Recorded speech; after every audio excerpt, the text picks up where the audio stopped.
நாம் ஒரு தப்பு செஞ்சுட்டு, ஒரு குற்றத்த செஞ்சுட்டு, நம்ம ஒரு லட்சியத்த நோக்கி போறோம்னு வச்சுக்கோங்க. அப்போ நாம ஒரு குற்றத்த செஞ்சுட்டு, ஒரு தப்பு செஞ்சுட்டு, நம்ம அத முன்னேறி போவே முடியாது. அத கடந்து போவே முடியாது. அந்த தப்புக்கான தண்டனைய நாம உணரணும். தப்புக்கான தண்டனை உடனே கிடைக்கும். தண்டனைங்கிறது வந்து ஏதோ போலீஸ் ஸ்டேஷன் சிறையில அடைக்கிறது மட்டுமே தண்டனை கிடையாது. நீ உன் லட்சியத்தில ஒரு நம்பிக்கையோடு முன்னேறுவதற்கு உனக்குள்ள இருக்கிற அந்த தன்னம்பிக்கை. அந்த தன்னம்பிக்கை வந்து குற்றங்கள் செய்யும்போது உனக்கு அது ஏற்படாது. தாழ்வு மனப்பான்மை ஏற்படும். நீ குற்றங்கள் செய்யும்போது, உனக்கு அந்த தகுதி என்பது இல்லாம போயி, உனக்கு தார்மீக ஆதரவு இருக்குல்ல, ஒரு மன உறுதி தான் தார்மீக ஆதரவு.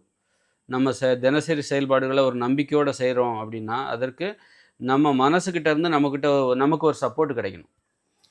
நம்ம மனது நமக்கு முதல்ல சப்போர்ட் பண்ணணும். அப்பதான் நம்ம வந்து நம்ம லட்சியத்தில முன்னேற முடியும். அப்போ நம்ம குற்றங்கள் செய்யும்போது, தவறுகள் செய்யும்போது மனசுகிட்ட இருந்து அந்த சப்போர்ட்ட நம்ம வாங்கவே முடியாது. மனசும் நமக்கு சப்போர்ட் பண்ணும்போது, அப்போ நமக்கு ஒரு ஒரு தன்னம்பிக்கை கிடைக்கும். அப்போ அது அப்போ குற்றங்கள் செஞ்சீங்க தெரியாம, தெரிஞ்சோ, தெரியாமலோ ஒரு குற்றங்கள் செய்றீங்க. அதில ஒரு தப்பு பண்றீங்க அப்டின்னா, ஆ தப்பு பண்ணும்போது, அதேபோல உங்களுக்கு மனசுகிட்ட இருந்து சப்போர்ட் என்பது கிடைக்காம போகும். அது உடனே கிடைக்காம போகும். இன்னைக்கு நீங்க பண்ணீங்கன்னா, நாளைக்கு கிடைக்காம போலாம். அ மறுநாள் நீங்க அத உணர முடியும். இன்னைக்கு உங்க வேலைகள செய்றீங்க, நாளைக்கு உங்களுடைய வேலைய உற்சாகமா செய்ய முடியாது. உங்க மனசுகிட்ட இருந்து அந்த ஆதரவு கிடைக்காது. சப்போர்ட் கிடைக்காது. அப்ப ஏன் நமக்கு வந்து அந்த சப்போர்ட் கிடைக்கல? நமக்கு ஏன் அந்த உற்சாகம் இல்லாம போச்சு? நேத்து நல்லா உற்சாகமா பண்ணோம், நம்பிக்கையோட இருந்தோம். இன்னைக்கு ஏன் அந்த உற்சாகம் நமக்கு இல்ல அப்டின்னா, அப்ப நம்ம என்ன தப்பு பண்ணோம்? அப்படின்னு நம்ம யோசிச்சு பார்க்கணும். நேத்து நம்ம என்ன பண்ணோம்? என்ன உணவு சாப்பிட்டோம்? தப்பான ஏதாவது உணவு சாப்பிட்டோமா? ஏன்னா உணவுல தவறான உணவு சாப்பிட்டாலும், உங்களுக்கு வந்து இந்த மனசுங்கிறது தன்னம்பிக்கைய குறைச்சிரும். சோம்பேறித்தனம் ஏற்படும். உங்களுக்கு சோம்பேறித்தனம் ஏற்படுகிற உணவுகள நீங்க நல்லா சோறு சாப்பிட்டீங்கன்னு வச்சுக்கங்க, உங்களுக்கு தன்னம்பிக்கை குறைஞ்சு போயிரும். நல்ல வயிறு முட்ட சோறு சாப்பிட்றீங்க, தன்னம்பிக்கை குறைஞ்சு போயிரும். சிகரெட் பிடிச்சீங்களா, மதுபானம் அருந்துனாலும் தன்னம்பிக்கை குறைஞ்சு போகும். அதுபோல மனிதரிடம் ஏதாவது மனசு புண்படுற மாரி நடந்துக்கிட்டீங்களா, அப்போ உங்களுக்கு தன்னம்பிக்கை குறைஞ்சு போகும். இப்படி உணவு, உறவு, அதுமாரி உறவு முறையில ஏதாவது தப்பு பண்ணீங்களா? அல்லது நேர்மை இல்லாம நடந்துக்கிட்டீங்களா? யார்ட்டயாவது ஏமாத்துனீங்களா? லஞ்சம் வாங்குனீங்களா? ஊழல் பண்ணீங்களா? கமிஷன் அடிச்சீங்களா? இப்படி நேர்மை இல்லாமல் நடந்து கொண்டாலும் உங்களுடைய தன்னம்பிக்கை குறைந்து போகும். கட்டுப்பாடு இல்லாம, ஒழுக்கம் இல்லாம, உடற்பயிற்சி எதுவும் பண்ணாம இருந்தீங்களா? அப்போ உங்களுக்கு தன்னம்பிக்கை குறைஞ்சு போகும். இப்படி ஒரு மனிதர் தன்னம்பிக்கையோடு இருப்பதற்கு என்னென்ன காரணங்கள்னு இருக்கு. அது உங்களுக்கு முதல்ல தெரிஞ்சிருக்கணும். அந்த காரணங்கள்ல நம்ம ஏதாவது குறை வச்சுட்டோமா? அப்ப அப்படி ஆமா, ஆமால்ல. அவருடைய மனம் வீட்ல வந்து நீங்க ஒய்ஃபோட சண்டை போட்டுருக்கலாம். நம்ம சண்டை போட்டோம். அவங்க மனசு புண்படுற மாரி நடந்துக்கிட்டோம். அதனால தான் இப்ப எனக்கு தன்னம்பிக்கை இல்ல. அப்படின்னு உங்களுக்கு அல்லது அம்மாகிட்ட நம்ம வந்து எடுத்தெறிஞ்சு பேசிட்டோம். அ அப்ப அவங்க மனசு வருத்தப்படுது. அதனால தான் நம்மளுக்கு இன்னைக்கு தன்னம்பிக்கை இல்லாம அப்ப ரொம்ப கவனமா பேசணும்.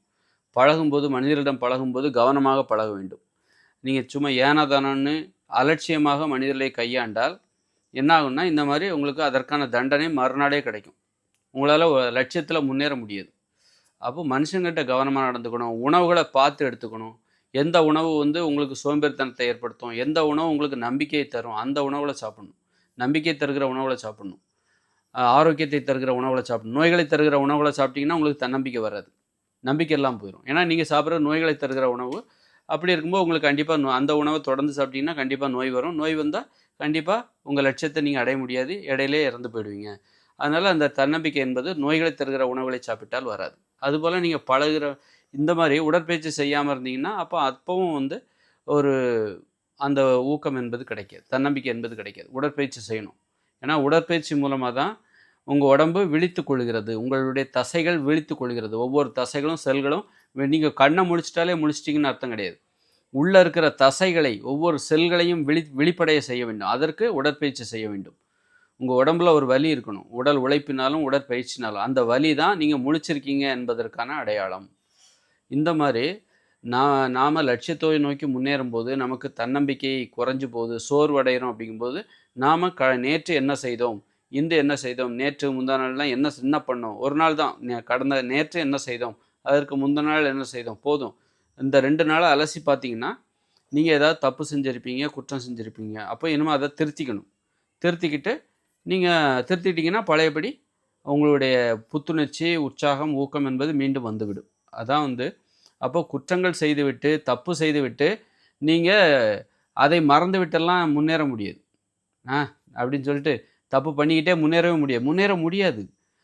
அப்போ நீங்கள் அந்த தப்பை தொடர்ந்து பண்ணிக்கிட்டுலாம் முன்னேறவே முடியாது. தப்பை திருத்தினா தான் அப்புறம் முன்னேற முடியும். ஏன்னா உங்களுக்கு அந்த தன்னம்பிக்கை கிடைக்காது. தப்பு பண்ணீங்கன்னா தன்னம்பிக்கை கிடையாது. குற்றங்கள் செய்தீங்கன்னா தன்னம்பிக்கை கிடைக்காது. உங்க மனசுகிட்ட இருந்து சப்போர்ட் கிடைக்காது. அப்போ அத திருத்திக்கிட்டு, நீங்க வந்து ஒப்புதல் குடுக்கணும். நான் இனிமே அத பண்ண மாட்டேன் அப்படின்னு சொல்லிட்டு, ஆமா வருந்தணும்.